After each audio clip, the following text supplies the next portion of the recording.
I'm Ashley McDonald, and I'm the Public Information Officer with Murfreesboro Fire and Rescue. Our firefighters have a very tough job, and today I'm putting myself in their boots to see just how tough it is. On Adventures in Firefighting.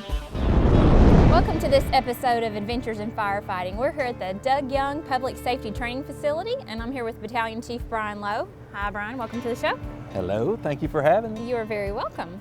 What are we going to be talking about exactly today? Well, today we're going to be talking about how the fire department gets water from the public water service, or our fire hydrant, Okay. and gets it to the engine, and then in turn turn it into a usable fire stream for firefighting.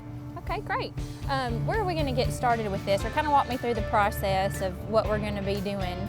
Well, I guess you can see we have our pumper here in the background. Right. But we have a hydrant nearby, and what we're going to do, we're going to dress down the hydrant with the appropriate appliances, and then we're going to connect to the engine. All right, saying we've safely arrived at the fire scene in our engine. Now we've located our fire hydrant. Zach is showing us what we have to do to prepare it, to get water out of it, to get it to the fire engine. So he's breaking the cap off, putting on an adapter for our 5-inch hose that we carry on the truck. Okay. If you want to go ahead and roll out the hose or supply line? Absolutely. Right. This is my workout for the day. All right, good job. Would you like to attempt to connect that? Yes, it will definitely be an attempt. Okay. Have you seen my hydrant episode? And I'm assuming which direction to There you go. Lefty loosey, righty tighty. Okay. Kind of line the ears up here. Okay. There you go. Now twist. Make push and twist. Push and twist. There you go. There you go, the ring. Okay, so I'm assuming we're gonna hook this up here. Yes. Okay, let's see if I can do it any better. There you go. Good job. There we go. Success. Yay! Okay. Okay. Now, what we're going to do is Captain Sloan, he's going to turn on the hydrant, charge the line, and we're going to see how much pressure we have coming in. All right, so now we have our hydrant turned on, Ashley, and what we're going to do is we're going to open our valve here to see how much pressure we have coming into the pump. Okay. Now with all these different gauges that are on this, how do you know what to focus on? Okay, well, of course, this right here, it says pump intake, so that's what's coming into the pump, okay? What an engineer would do with that, he's going to see he has, 50, almost 60 pounds coming in, so he can start with that, and he knows how much pressure he needs to build to get that pump discharge pressure that we need for a firefighting stream. And then from that point, he would select a valve with the corresponding hose or pre-connect and open it so that the firefighters on the end of that line would have water to fight fire with. Okay. But just a word about the pump. This is a single-stage pump, just a large centrifugal pump. And I know that word because Faith Hill has it in a song. Yeah. We'll play that for you later. Yeah. But what that does is it'll go in, and of course, the truck's not running right now, but once it's running and it starts turning, then we can build the pressure to start, I guess, just divvying it out to the different hoses that we have. So we have two methods to figuring friction loss. One would be theoretical calculations, and the other would be fireground calculations. Now, theoretical calculations are used more in industry as far as fire protection engineers or architect. They would take the data that we get or record from flowing hydrants, and that's what they're going to figure their friction loss on for sprinkler systems or water flow, and just in a general area for building. Now, as an engineer or in the fire service, you don't have that kind of time to sit down and have a precise math on the fire scene. So we use what we call in the business hand method.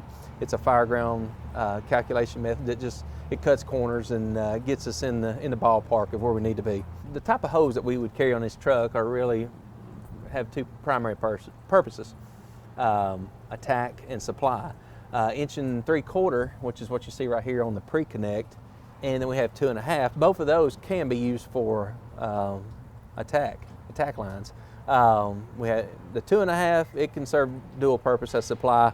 As 5-inch, as we have hooked up to the engine here, it's primarily our supply lines.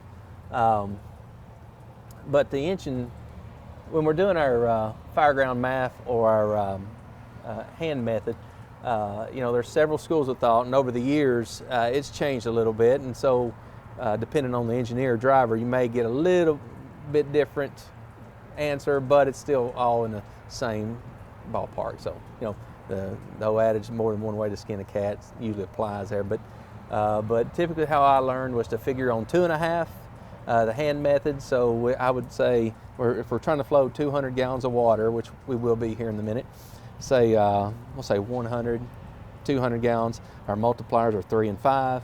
So for 2.5, I know I would be losing 10 pounds per 100 feet. So since I'm converting to 1 3/4, I'm going to multiply that by 5. So instead of 10 pounds, I'm going to be losing 50 pounds of friction loss as the hose is getting smaller, so my friction loss is increasing. So I'm going to be losing 50 pounds per 100. So the line we're going to be using today is actually our front discharge. It's nice and purple there going off the front of the truck. But it's a vinyl hose. It's 100 feet long, and it's got a nozzle on the end of it, fog nozzle. And we have two primary nozzles that we use here, fog and smooth bore. We have a fog on it in this particular case, and we're going to flow 100 gallons of water. So to get that, our math, I always figure on 2.5, like I said. So we have 100 gallons. Our multiplier is 3, so 3, but then we're going to convert to 1 3/4, which is multiplied by 5.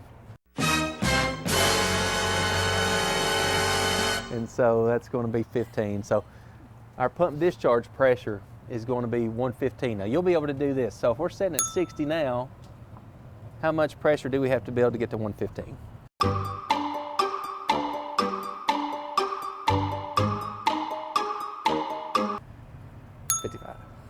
Huh? 65? Let me get out my calculator. Okay. So now that I failed my math test miserably, as I always do, what are we going to be doing next? Well, let's go see what Captain Sloan has laid out for us over here, and we'll go from there. Okay, so what kind of nozzle do we have here? Well, this is one of our task force tips, automatic pressure nozzle. So as long as we can get 100 PSI to it, depending on the pattern we have it on, we're going to get anywhere from 50 to 350 GPM. So. Okay, and so this kind of scale right here, that tells you how much you're going to get out of the... Well, that's just the on-off, and so does it mean it goes lighter or heavier? You pull it back and it's going to open it up all the way. That's correct. Okay. Now we typically like our firefighters to open them up and use them with the bells wide open, and then when they're finished, they close it. If our pressure, we like to gate back at the pumper if we can, and we like our firefighters to operate with them wide open. All right, Ashley, I think we're ready. We're going to go ahead and start the truck up. It's going to get kind of loud here. Okay. But we're going to get our pump discharge pressure up to where we need it to have a fire stream to fight fire with. Would you like to do this? And I'll back you up. If you want me to. Does it have to be on my strong side? Huh? Does it have to be on my strong side? Is that your strong side? Not necessarily. Are you comfortable with it like that? Or would you rather? Probably need to be. Okay, there you go. I would rather you do that. It won't go anywhere. You can open the bell slow and close it slow. Am I ready? You ready? Let's see here. All right, Captain Sloan has given us the thumbs up. We're ready.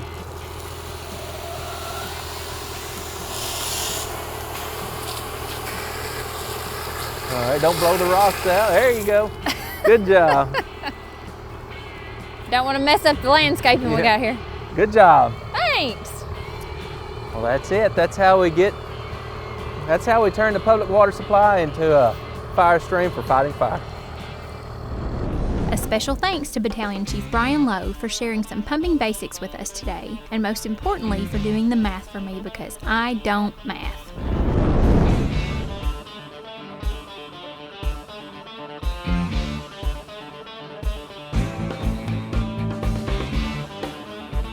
This centrifugal motion, this perpetual bliss.